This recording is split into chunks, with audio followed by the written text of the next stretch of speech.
Here at Yallock we live 20 k's east of Holbrook in high rainfall southeast New South Wales. We farm 4,000 acres of cropping and mainly merino sheep. I grew up here at Yallock, so I've been here for 40 years. I have had the great opportunity to go away to school, and I went away to university up at the University of New England in Armidale.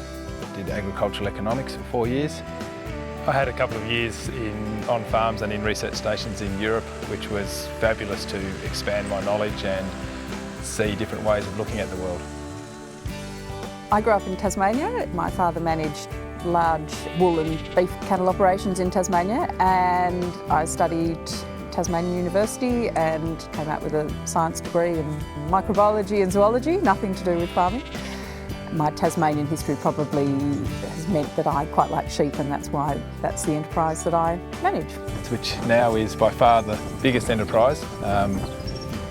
So Vicky looks after the sheep and the finance, and I look after the infrastructure and maintenance and cattle and cropping enterprise. Working together as a couple and business partners definitely has its challenges. We've defined the roles in the business quite tightly to try and get that split between work and personal. We run a structured sort of planning meeting, a bit like a little mini board meeting. We do that every month. Yes, and we come together at that meeting with your areas of responsibility, you report to each other, and then those major strategic decisions are still made together. I suppose it's at those times that the joint management really comes into play. We have a hierarchy of decision making. The sheep are our major sort of bread and butter platform, and they actually get sort of primary billing, and then comes cropping and then the trade cattle. But when we get to either a time of opportunity or a time of challenge, we actually sit down and look at how those enterprises are going to interact and who's going to have to give and take. And which enterprise gets sacrificed is what it really comes down to. Usually mine. Well, by design, my enterprises get sacrificed to look after the sheep as the long-term main bread and butter enterprise. Down at our 100% cropping block down at Billa, we've moved to full stubble retention and a loop and rotation. It's sort of a little hub of innovation, so we're trying to get that sustainable system but a very profitable system. Yes, it really is a strategic move to find that highly profitable enterprise. We really aren't aiming at mediocrity.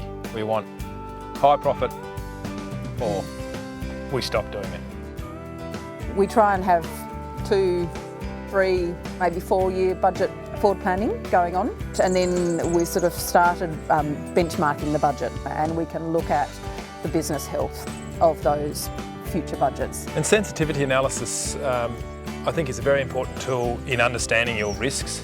If you put in worst case say rainfall or yield expectations and realise that okay, it means this year we don't make money, but that's all. Or you might put in worst case yield and say, oh, it looks like we'd lose $1 million if that happens. Ouch. So I think that sensitivity analysis is really important in finding out what parameters really do matter to your business. Most people, when they talk risk, they talk about what are the downward risks. But there is huge risk in not optimising the really good years, those years that you can really put some fat in the system. And I don't think a lot of people look at that as a risk and can see it coming so that they can plan to make best use of that opportunity. When we're doing budgeting and forward analysis, we try to put in there every number we can measure. We put in every number that we can have a good guess at, and after that there is always a little bit that you just have to go with gut feel. But we find if you're very careful to have your best guess with all the numbers that you can first, then it leaves less for the guess.